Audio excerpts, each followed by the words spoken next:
การที่รัฐบาลเนาะเร่งปราบคอร์รัปชันหรือว่าการโซลาดบางหลวงเนาะเป็นแนวโน้มที่ดีเนาะให้กับประเทศชาติของเราเพื่อกำจัดเสี้ยนหนามของสังคมเนาะดึงเอาความเชื่อมั่นเนาะ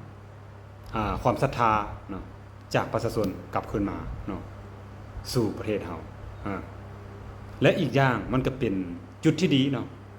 จะจับน้อยจับหลายมันก็เป็นแนวโน้มที่ดีนะ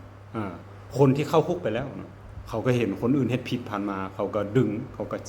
แซ่กันเนาะจับไปเทอละน้อยเนาะเพราะว่าไผก็บ่อยากเข้าคุกฟรีเด้นั่นตัว